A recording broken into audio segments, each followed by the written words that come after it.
there it is as a teleport also comes through here. Viper and on the run. They're not going to stay here underneath the tower. It's going to be a flash away from Scatter the Weak. You'll be taking some damage here. Niles is looking to get Anda as comes the Hextech ultimatum on the backside. It's going to be first blood onto UV of Pretty. They're going to continue the fight. Viper, the flash out of... Oh, and Rosethorn uses the blast code, doesn't get over the wall though. Stood directly on top of it, only got popped up. Niles now alone with 3 members here of Immortals and will end up going down. Pretty finding a second kill for themselves in this game. In the meantime, Viper is locked down and Rosethorn and Newbie have found him out. At least a bit of a response here in Viper.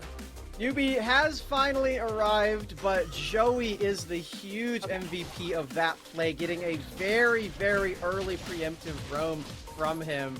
Amazing stuff from the support. Members here, but they know he is there, just assuming something is happening. Out comes Cataclysm, the teleport coming through. Rosethorn trying to come into the dragon is taking a nice stopwatch there from Newbie to stay alive. Rosethorn on the backside, so much damage onto Anda, as well as Joey using the ultimate in response. Hextech ultimatum comes out.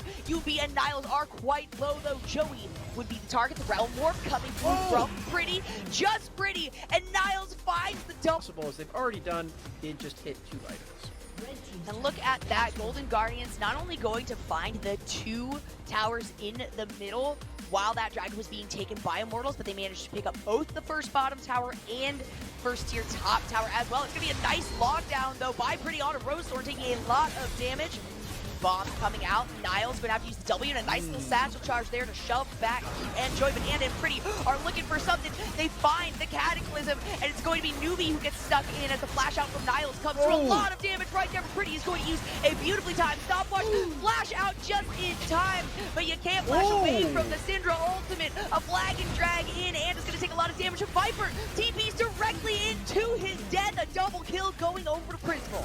We're seeing now the fruits of Golden Guardian's labor in taking all of these turrets. Previously, they had given over such huge leads in just the laning to Immortals, and they didn't make their lane counters work as well as they would have liked to. But by taking all this gold across the map, as you said, they now have 4 turrets. They all of a sudden have their item spikes online. They all have their mythics. Even Prismal has a Void Staff online, and the fights become that much easier. Not to mention the range advantage that we're seeing. Once Anda dove in with the Cataclysm, nobody could actually reach the members that he was locking down after that. You saw Keith did land his Condemned, but he wasn't in auto attack range after that while they were in the Cataclysm because of the wall blocking his way, as we're going to see in this fight again. Yeah, and not only that, you did have the flash that came through as well. Niles getting out immediately. So when Newbie's the only one that's locked up in the Cataclysm, it's not really the best time to initiate with such a tanky player. And then we just saw how much damage Pretty had here. The attempt at a flash away, it was pretty. You got to consider that it was pretty, but Yunbi just being able to throw out the absolute power there. Yeah. That was actually really cool interaction for Rosethorn too. He got the kickoff onto the Jarvan who was flying away, and it caused him to knock up his own teammates because he's technically still in the Dragon's Rage kick. Really interesting sort of interaction there with the momentum cancel. Ended up being not very favorable for Anda and the team for Immortals. We are now on to Drake. This is something that Golden Guardians now wants to prioritize. There it is, Grand Skyfall coming through. It's going to be Joey who gets hit by the Showstopper. Constantly rooted up here. Hey, they're going to get a lot of damage. Oh my goodness, the Scatter of the Weak. Out comes a beautiful ultimate as well from Viper, but it's not going to be enough. A triple kill, the Realm Warp necessary for the rest of Immortals to get out. That also puts Golden Guardians onto Soul Point. These team fights are going to get easier and easier for Golden Guardians with Prismal on this Ziggs. A triple kill for him in this one.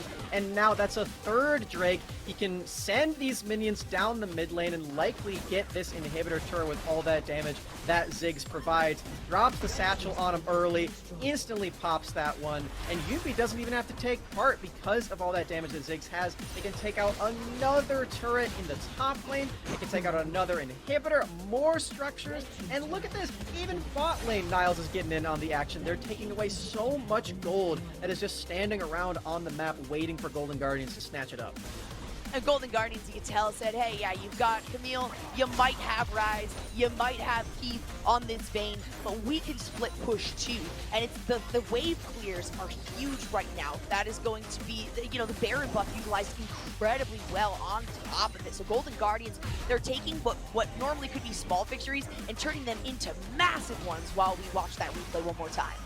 I just want to take stock of who actually attempted to get onto Prismo in this one. I want us to take a look at this one because Joey did get his ultimate off. He canceled out the momentum with the Pantheon engage, but Prismo just gets to free fire this entire time. A great satchel gets him some distance between Joey and himself, and then this scatter as well. So many peeling tools are used so effectively for every single member of Golden Guardians. They know exactly who they need to keep alive, and Prismo knows exactly how to deal as much damage as possible. He now has 3 items, Jolly. How are you going to outdamage this guy?